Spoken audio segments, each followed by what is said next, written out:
Hey everybody, welcome to Community Talk with Brandon Geer. I'm here with Mr. J. Kutti. How you doing today, sir? I'm good, Brandon. All right, and welcome to the show. Thank you. All right, so just tell me a little bit about yourself. As you already stated, my name is J. Kutti. All right. I am a licensed professional barber. Okay. There's a difference. I've been in the business for almost 10 years now, and I'm also a bit of an artist. I'm passionate about what I do. I love hair. I love making people look good, which leads to them feeling better about themselves. And I'm not just into cutting the hair off your head. I'm into knowledge about your hair, about your scalp, about your skin. From the shoulders up, I'm concerned about you. Okay, awesome. All right, so tell me a little bit, like how long have you been cutting hair? Like what's the history? Actually, I've been cutting hair probably for more closer to like 15 years. I've been a professional for 10 years. And it was just something that just came to me. I was trying to find a way to get into a creative business. I've been a bit of an artist. I've always drawn and I sketched, I colored, I did anything. My father was an artist, so I believe that's where I got that from. And when I graduated from high school, I was looking for something to do in that type of field. I couldn't really figure out something that was going to make me enough money to take care of myself, let alone a family. And it just came about. I went to a hair show. I didn't know anything about the hair world, didn't know how big, how major it was. I got a glimpse of some really top-notch barbers that were doing some creative things. And that's when I noticed the hair designs and different hair art and colors and just all types of hair that you don't normally see on the street. That interested me, and I decided to go to school and learn how to cut hair professionally. Awesome, awesome. Well, that's great information. So I know when I first came to you, you had a little cycle where you cut my hair a little bit different than a lot of people. So tell me how that detail in regards to how you are different than the rest of the barbers around here. Okay, well, not taking anything from any barber in town. Some I know, some I don't. But myself, I know I try. That is a priority of mine, to stand out above the rest. To me, when you come to a barber shop or you come to the barber, most people, they just think they're going to get a haircut, come in, leave out. It's more than a haircut to me. Sanitize my hands. Got to keep clean hands. Protect me and the client. Just cleaning just around the edges, because we're going to shape him up. Every barber has their own technique with shape-ups. I don't offer you a haircut. I offer a service.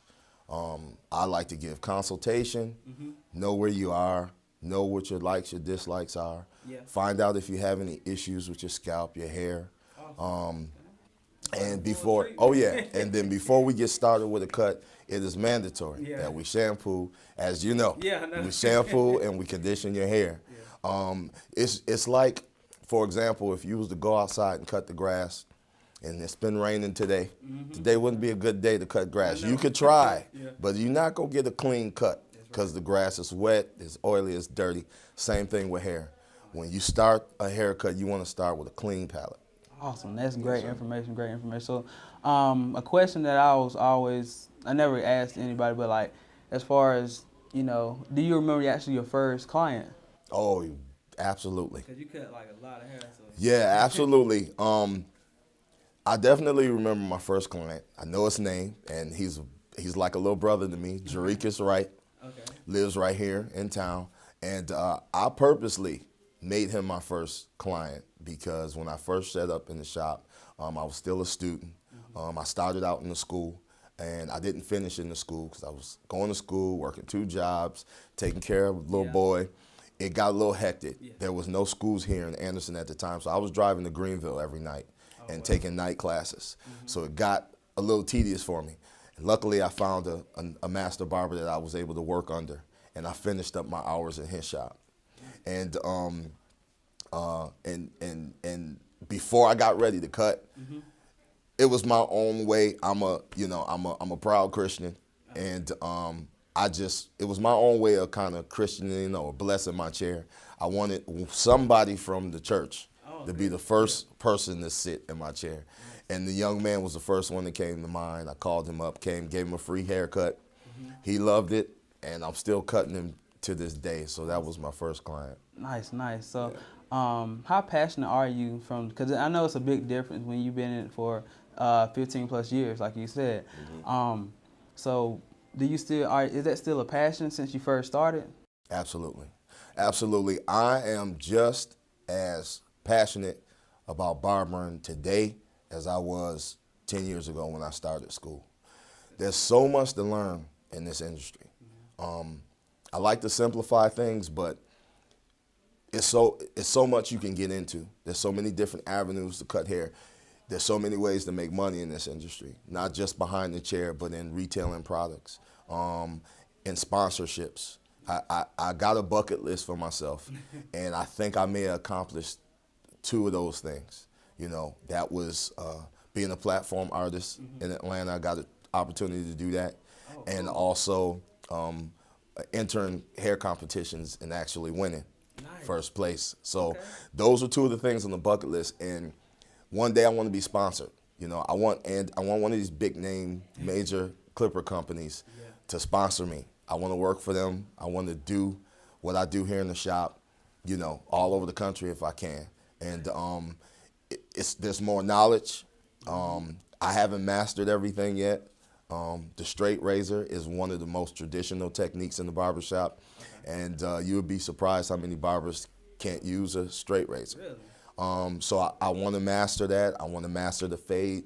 I want to master shaves, facials, you name it. You know, I want to master it. I want to learn it, and I want to get it down packed. So I'm still passionate because I got so much still to learn. Say if I'm a new client and I come in, like what will I expect from a J Kutti haircut?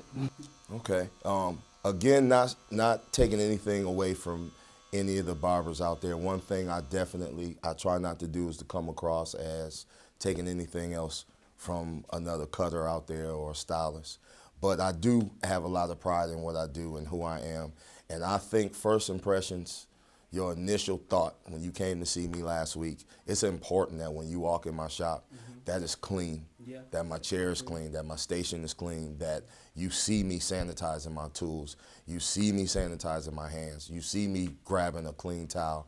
And like I said earlier, you know, I want your visit to my shop to be an experience.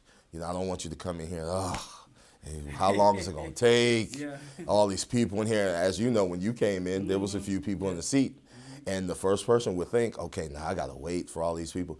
But you had an appointment. And we kept that appointment. And those folks that were sitting in here, they actually were walk-ins. So with me, walk-ins are just that.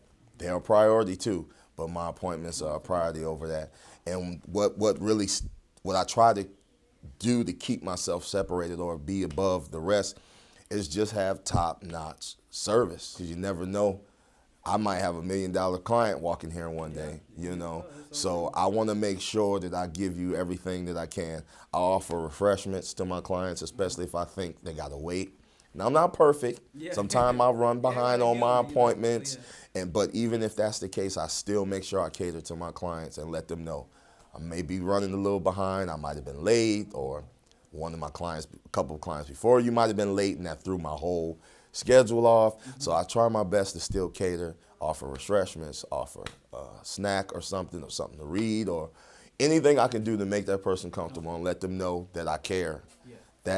I'll go all out. So obviously, your real name is not J Kutti. Right. So tell me about, you know, where the name came from. Okay, yeah. J Kutti is, well, Jay, you know, that's my name. That's a nickname.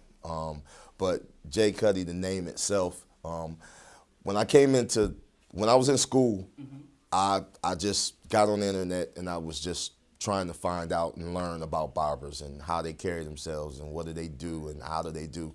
And I noticed every barber had some kind of handle to their name. It was Joe the Barber, Tim the Barber, and I didn't want that handle. You know, I don't want to tell people I'm a barber. I want to show them I'm a barber. So I was looking for a way because what I'm in the process of doing now is branding myself. And I was thinking ahead back then that I wanted something that I could brand down the line that I don't have to ever change. And what's better to brand about myself than my name?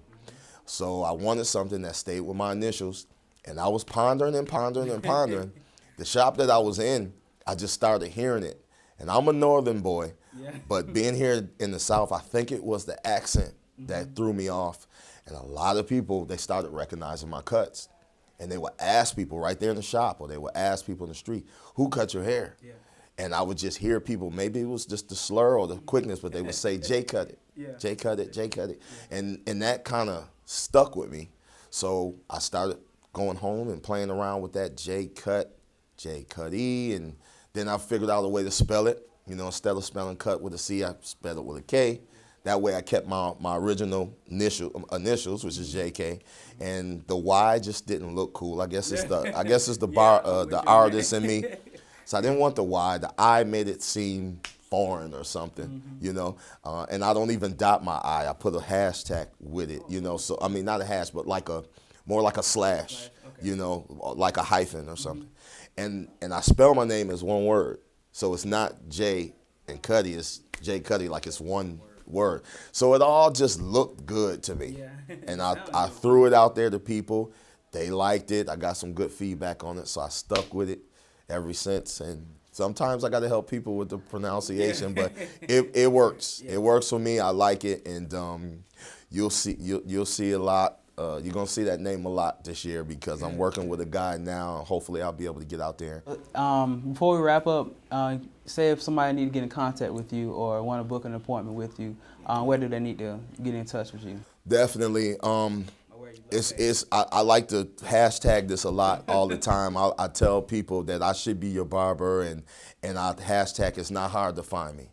You know, a lot of people, they'll see me in the street or whatever. Oh, man, I've been trying to find you and blah, blah, blah.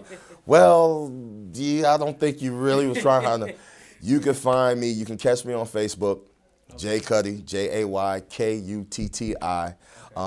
And I put the pronunciation on Facebook because a lot of folks, they don't quite get my last name, but it's Kutti. You can catch me on Instagram, also Jaykutti73. That was a special year, 73. You can find me, I'm also on Twitter, same name, Jaykutti73.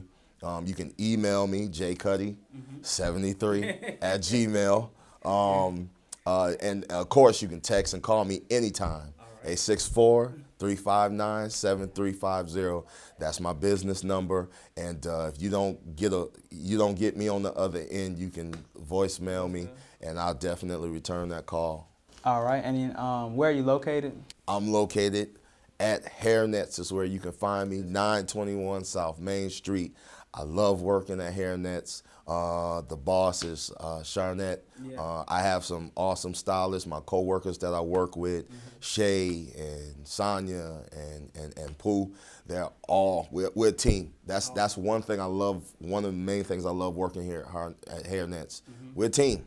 Nobody's trying to take anything from anybody. Yeah. We share with each other. We help each other. We help promote each other. We send each other clients.